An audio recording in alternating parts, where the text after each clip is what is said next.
I'm an instructor in the Fashion Studies department at Columbia College Chicago.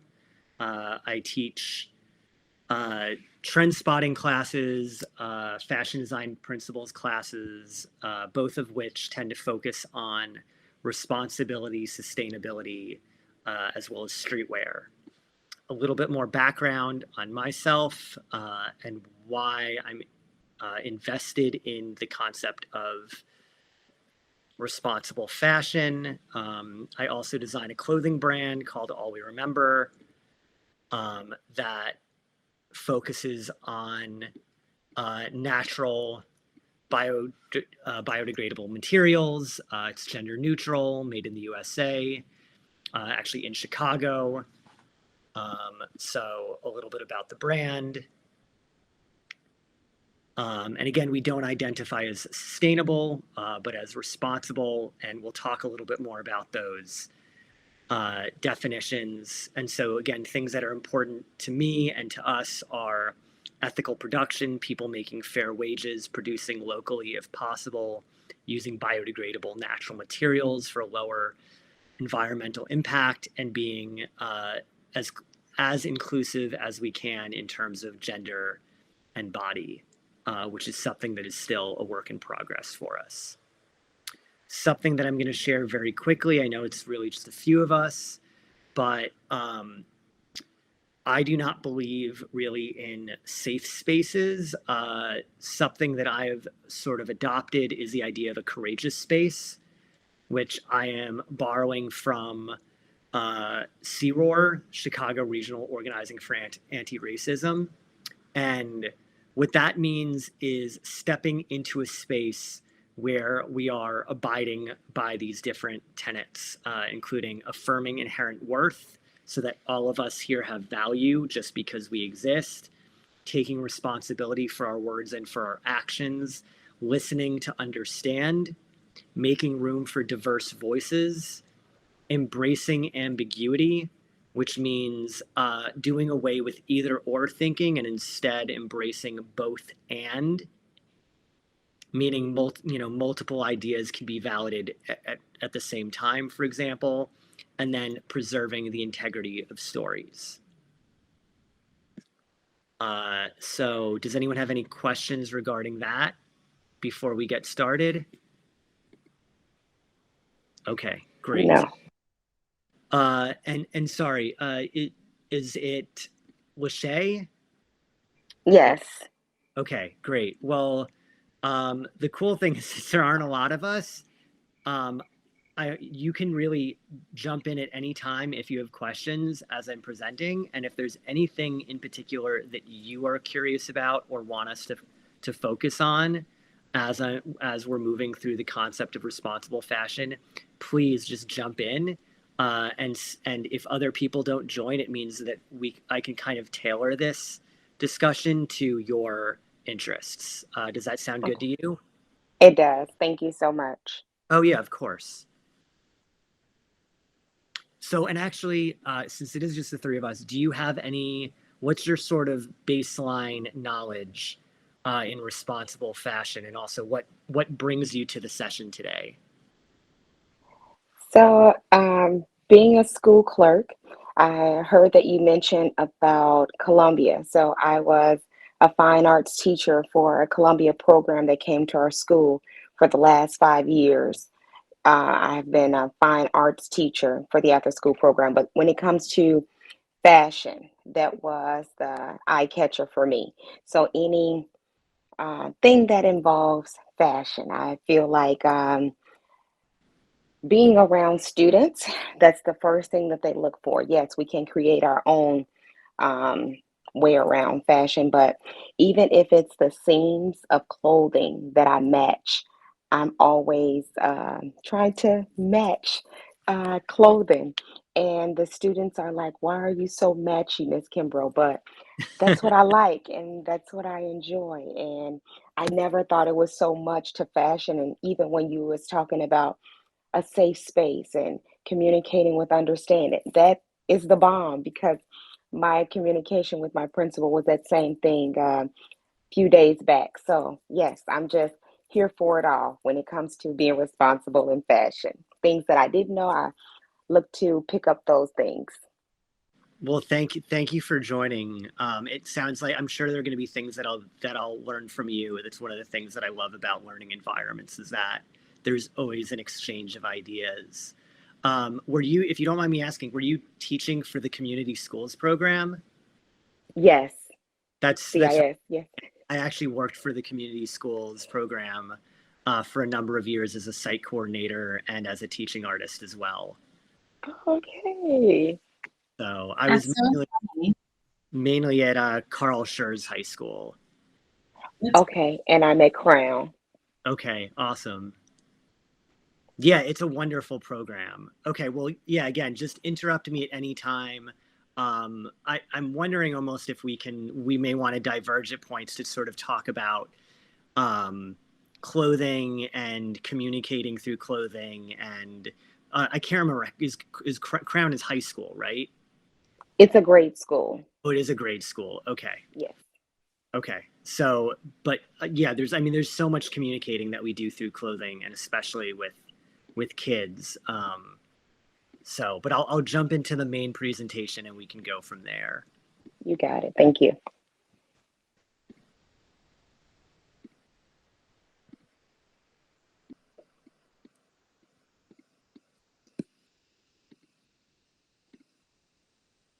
Okay. So the title of this presentation is Responsible Fashion is Not Sustainable. And what I mean by that is both the definitions are different and also sustainability is this concept that's been put forth that has sort of been co-opted recently to convince consumers that clothing can be made or products can be made with no waste, no environmental impact whatsoever, no damage to humans. And responsible fashion, in my opinion, is something that does not engage in that idea, which I think as a concept is false, that something can be completely one way or the other. It is my belief that really generally creating anything, there's going to be some form of waste. There can also be really wonderful impacts as well. And that's why, again, going back to C-Roar's sort of tenets, like, right, it can be both and. So that's just a little bit on the title, a few definitions to start with. So sustainable fashion is clothing that's produced with consideration towards reducing environmental impact versus what we think of traditional, like Western or European American modes of clothing production. So that often means using natural fibers, so cotton, wool, sometimes silk, although silk is quite wasteful in certain ways, linen, things of that nature, or recycled materials. Or for that matter, it could be upcycled materials. Upcycling is, again, pulling pre-existing materials or garments and reimagining them into something else. Responsible fashion, in comparison, looks at all of the aspects that go into making clothing. So whereas sustainable fashion is like very focused on the environment in theory, responsible fashion focuses on everything that goes into clothes, from the materials to the production, meaning is the production wasteful? Where is the clothing being produced? Who is making the clothing? Are people being paid fair wages? Are people being overworked? Are we talking about child labor? Are people, being protected from abuse? All the way through logistics, the amount of shipping that goes into a garment, to end of use and disposal. So is something biodegradable? Is it just going to a landfill? All of those different ideas. And then slow fashion is a movement, and there's also the slow food movement as well, and just slow movements in general, which literally engage with the idea of slowing down, right? We live in a very, very fast-paced global society or societies at this point. And so slow fashion tends to embrace old world techniques, things like hand sewing, natural dyes, batik, shibori, which are all resistance dye techniques, not necessarily abiding by the fashion calendar, which often means, producing anywhere between 2 and 8 collections a year. So things that get brands to produce products in a conscious manner, and also get consumers to buy products in a conscious manner versus conspicuous consumption, which is something that has been around in European culture for hundreds of years, and then in American culture as well, which really has to do with showing off status and prestige and wealth through the items that you buy, or even the number of items that you buy. And then greenwashing is when companies essentially express environmental concerns as a way of covering up their actions that are less environmentally or socially sound. So, for example, a brand like H&M, in my opinion, or even if we want to look at furniture, IKEA, when companies like that talk about sustainability, yeah, it is possible that there are people on their teams that do genuinely care about the environment, but as a whole, those companies are not practicing, actions that are environmentally sound, or good in terms of labor. And so what happens is it ends up being more performative.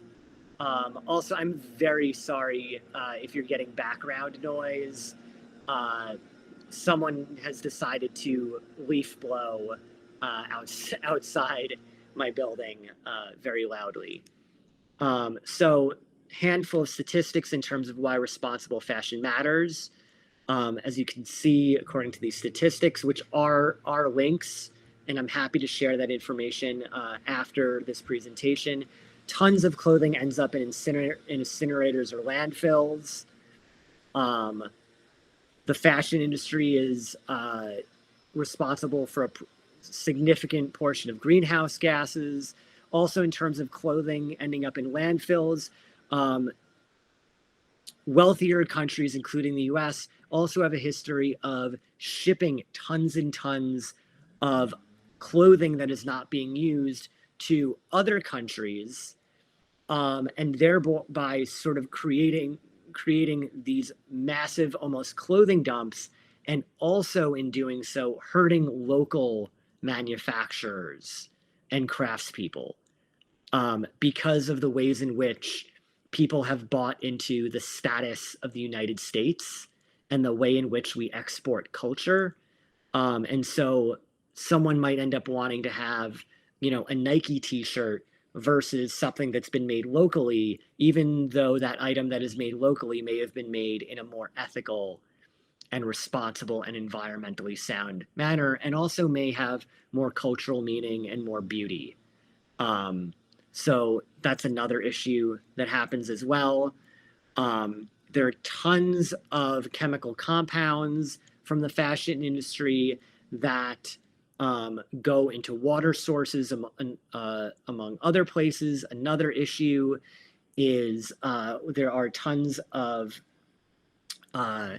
essentially microplastics that end up in waterways and oceans that are bad for all wildlife and also bad for us. And that's because tons and tons of garments in the fashion industry are produced using plastics, which come from petrol. So essentially, we have this cycle of petrol making its way into our environment. So those are some additional sources. So this is not my breakdown. I'm borrowing this from the responsible fashion movement.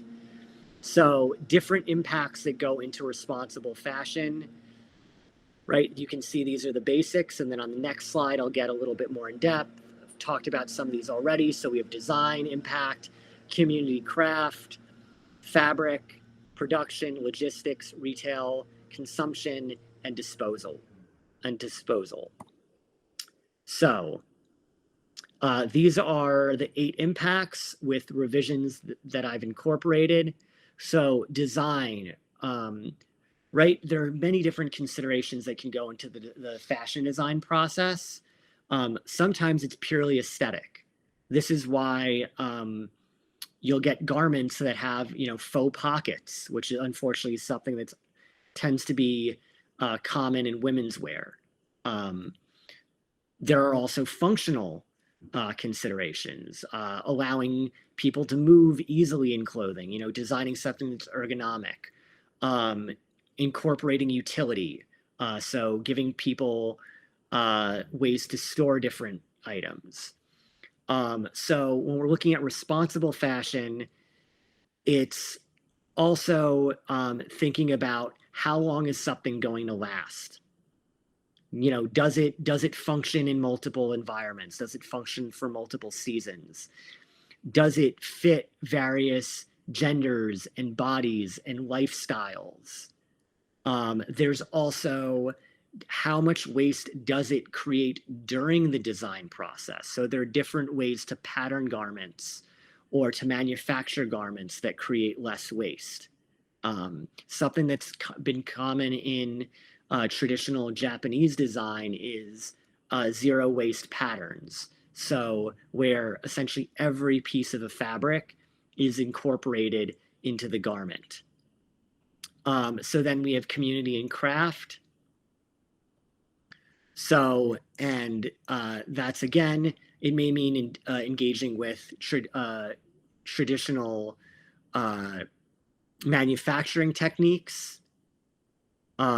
So, and we'll talk about this on, I'll talk about this on some of the other slides. So that could mean doing batik or shibori or hand stitching or hand embroidery. And also, again, making sure that people are, that companies are engaging with techniques in culturally inclusive and sensitive ways that are not misappropriative, as well as in ways that support the communities who are making the clothing and also consuming the clothing. Fabric and trim, again, what fabrics are being used? Are they organic fabrics, right? Organic fabrics don't use pesticides, so they're going to have a lower environmental impact. Generally, natural fibers, especially those that are organic or that are untreated, are going to be better for the environment. It could also mean, in theory, using upcycled fabrics. So again, taking vintage blankets and turning them into something, taking t-shirts that are going unused and patchworking them into a new garment. For some people, fabric and trim may also mean using recycled materials that go into fabrics. This is there are different feelings on this. I tend to be someone who feels that if someone is truly focusing on the environment and even the health impact of clothes, that organic and natural materials are the best. Because, for example, if you're using a fabric that is, let's say, polyester and is made out of recycled water bottles, with our current technology, once those water bottles are turned into clothing, that's then the end of use for that material. It can't be recycled into something else.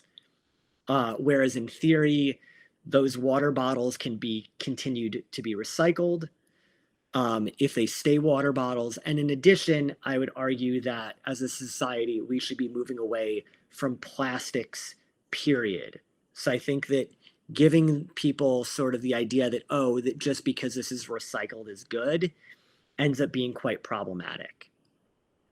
So then jumping into production, again, fair wages, ethical, inclusive working conditions, and things that minimize environmental impact. So for example, one of the dye vendors that my brand uses is based out of Pennsylvania. It's a woman-owned company. It's a small company, and one of the things that they do is they use recycled rainwater during their production, and they're also using natural botanical dyes, which are dyes that are made from natural materials, things like extracts from trees, barks, flowers, plants, etc., which also have less harsh of an impact on the environment. Logistics, again, the amount of travel and waste that happens during the production of garments, but also during shipping in terms of them, let's say, going from a wholesaler to a retailer to a consumer, etc. Because especially if we're looking at flying, right? Flying does have a negative environmental impact, unfortunately. Retail, again, how much waste is happening during the retail process? So is there a lot of plastic packaging? Is there a lot of unnecessary tagging? Are stores trying to get customers to consume as much as possible? Or are they trying actually to inform and educate consumers to buy things at a slower pace, to buy things that are made ethically, to buy things that are going to last for a long time? Consumption, again, that's very much connected with retail. So, trying to reduce the number of things that are consumed. And I would say getting people to engage with garments in a more authentic and meaningful way, in a way where people develop relationships with their clothing and care for that clothing in order to help it last. So that, and this sort of bleeds into care and disposal. So again, prioritizing wearing, repairing, reselling, recycling, and biodegrading garments in ethical and environmentally thoughtful ways. So, for example, getting people to wear their sneakers instead of just like collect them. Or offering a repair program, let's say if you're a denim company, so that people can send back their denim and have it repaired and then continue to wear it. Whereas, there are people who will throw out or give away garments just because they've lost a button. So making sure that people are really tending to themselves and to their clothes. I'm going to pause for 1 second just to see if there are any thoughts or questions so far. Okay.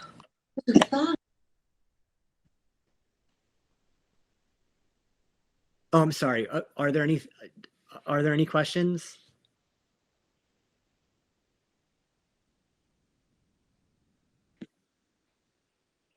No. Okay, so I'll keep going. So on the coming slides, I've just put together some examples of companies that are engaging with some of these concepts. So the first brand is Atelier and Repairs. They essentially upcycle vintage materials and vintage garments. They do some other things, but for the most part, what they're doing is they are taking pre-existing, very often military surplus items, and then creating embroidery, patchwork, things of that nature, to create essentially new garments, items that feel new and current. So they're reducing the amount of waste that happens during the design process by using pre-existing materials. And then part of this is they're also working with manufacturers, mills, and local communities to source those materials. And so to create less waste and more awareness in those communities.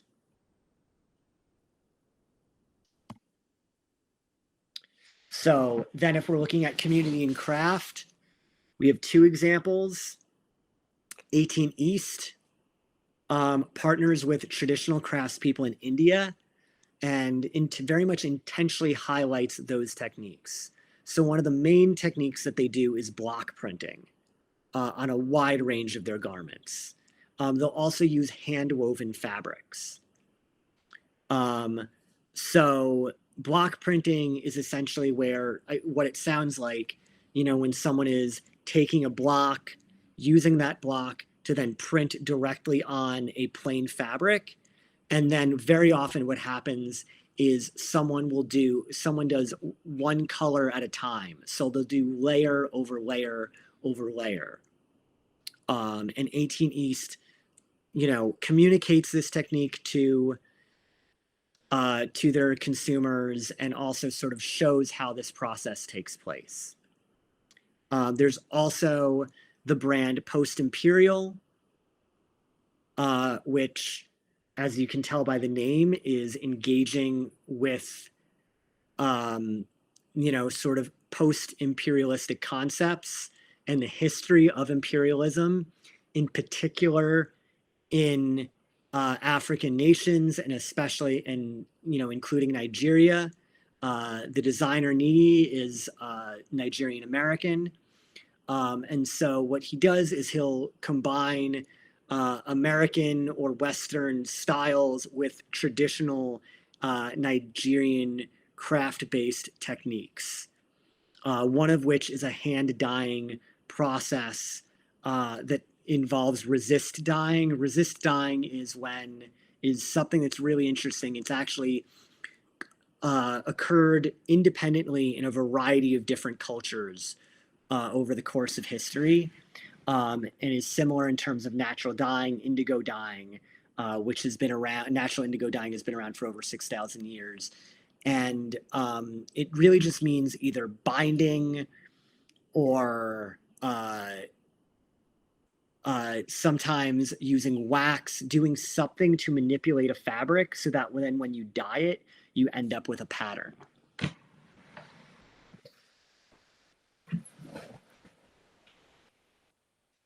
So then if we look at fabric and trim, there's Industry of All Nations. So they produce in a variety of different cultures, but collaborating directly with local craftspeople. One of the main places they produce is India. And they are a brand that only uses natural materials and botanical dyes. So they use natural indigo, iron, and a variety of lower impact materials, which I've listed here, such as alpaca, organic cotton, some recycled fibers, natural rubber, although natural rubber is complex and unfortunately not ideal for the environment. Vegetable tanned leather, teak, agave fiber, and jute. And again, natural botanical dyes generally have a lower impact on the environment because they're less synthetic. There aren't synthetics involved. There are less chemicals involved. And there are ways to produce using these dyes with minimal to no pollutants. So then if we look at production, Atomic Gold is a great example. Again, they don't produce clothing, they produce jewelry. But the owner of Atomic Gold has made a commitment to pay themselves no more than twice as much as the company's lowest paid employee. They're self-funded.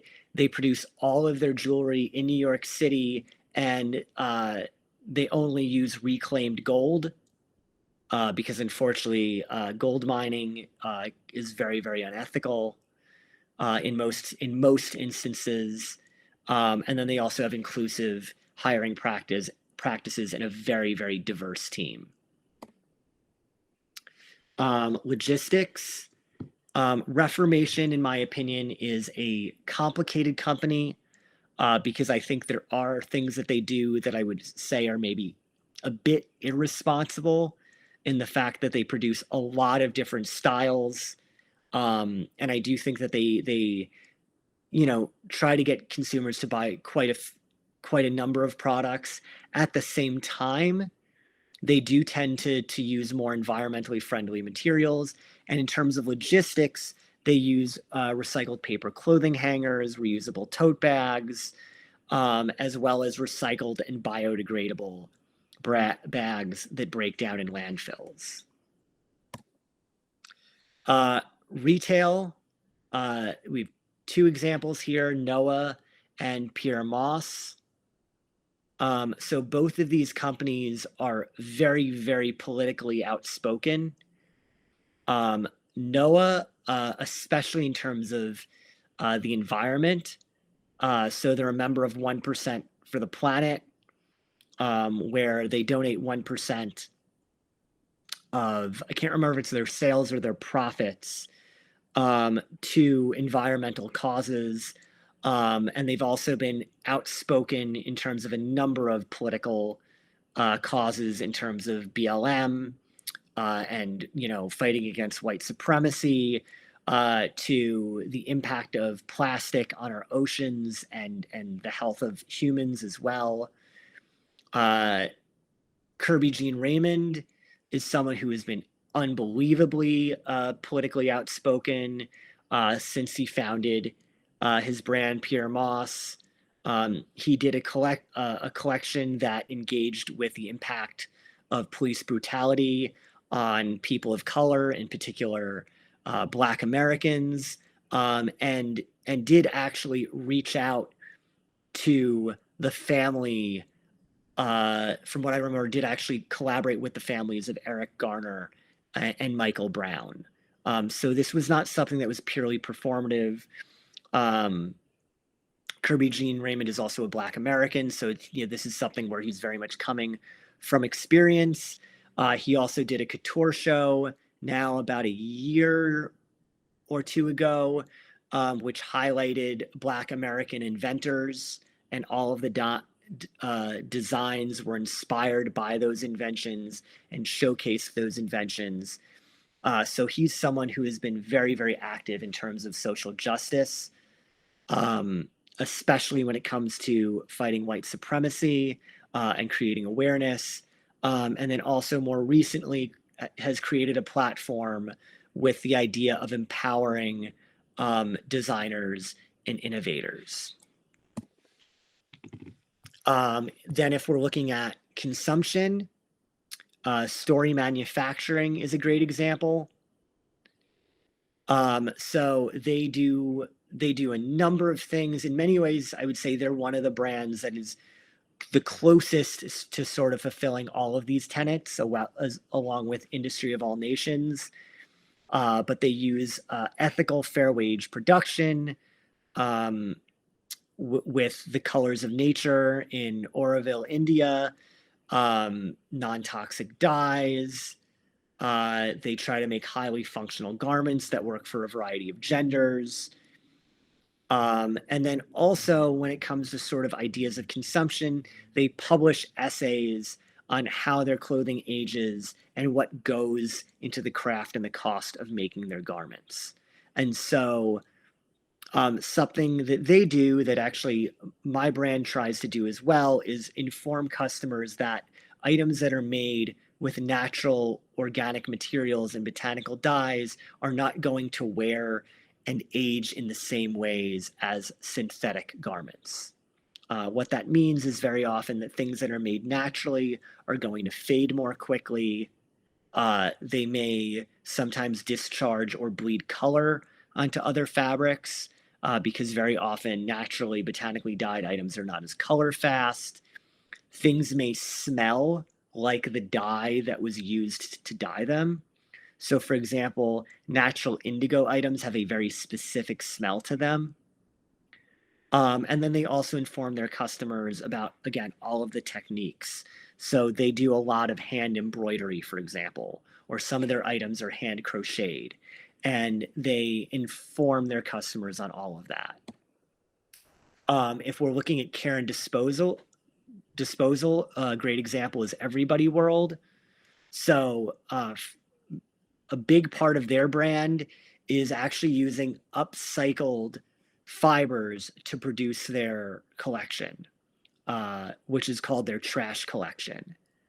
Um, and so, yeah, they found a way to upcycled all of this uh, production waste from cotton production, and then essentially to knit and weave it into new materials that they can use to make garments, which saves a lot of waste. And then in addition, they have a repair program, so people can send their items back to them to be repaired for the duration of the life cycle of the garment, so that people are not just throwing away clothing that they still love just because it has a little hole in it or because it popped a stitch or lost a button, etc. So, things that responsible fashion are missing. One thing I would say is inclusivity in terms of sizing. A lot of the most responsible clothing brands are very small companies, which also means that from a risk standpoint, it makes it harder for them to produce a wide range of sizes. Because, for example, if they produce lots of double extra smalls or triple XLs and they don't sell those, it can have a really big financial impact on them. Whereas if you look at a lot of the bigger companies right now, um, they have that are producing very cheaply made garments. It's much less of a financial risk for them to create inclusive sizing.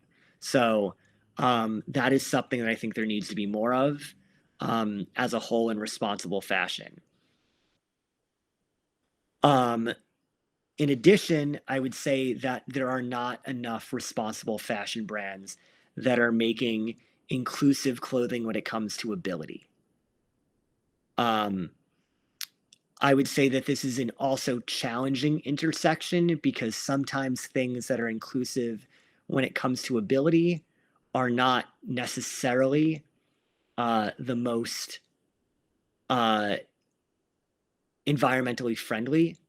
So, for example, things like Velcro materials or technologies such as Velcro or elastic often allow clothing to be more uh, inclusive for disabled people. But those materials, unfortunately, are not good for the environment. So I think that brands finding ways to make things that are able to do both things at once, or finding compromises that work uh, to make clothing more accessible for disabled people while also still considering the environment. Yeah, is another area where I think there needs to be more awareness and more work done. So then these are some additional resources. Future Dust is an Instagram account that highlights responsible fashion brands. Good on You is a website and app that rates thousands of clothing and accessories brands by their impact on the planet, people, and animals. And Oecotex basically does independent research and rates different materials. Another sort of similar governing body is GOTS, which is the Global Organic Textile Standard. They, my brand, as well as some of the other brands on this list, use materials that have been rated by that brand. So generally, they're rating, or I would say they're verifying items for the organic content of the fabrics and also ensuring that things are being made using fair wage labor. Some questions to consider. So, are there pitfalls of responsible fashion? And if so, what are they? One gap that currently exists is most consumers in the US and the UK want items that are made in more ethical, sustainable ways, but not that many people are willing to pay more for those items. What are other oversights of responsible fashion brands? Can a fashion brand ever truly be responsible? If so, how, and if not, why? What systemic issues are preventing the fashion industry from being more responsible?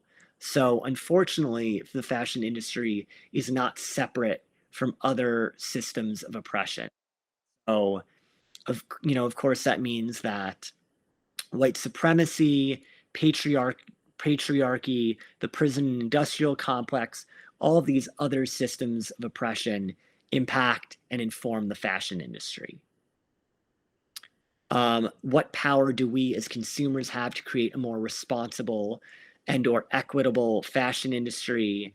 And then also outside of buying from responsible fashion brands, what are other ways to support responsible fashion?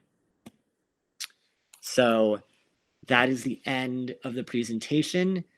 We have about 10 more minutes. Let me stop sharing.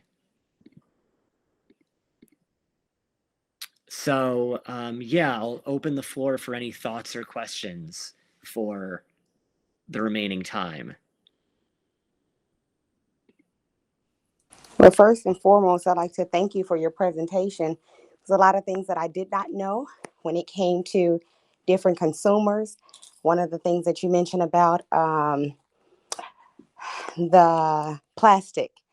If they make something out of plastic, a shirt or what have you, different clothings, and say that it's a natural product, but it cannot be replenished, like only plastic bottles can, but of course that garment cannot. So we wouldn't look at that being something that would be of a good interest to purchase. I know it's based off of what you want to buy, but if you're looking for something that's all natural and different smells and scents, things that I would look for, things, places that I would normally shop at, H&M, if I'm looking for an all natural product.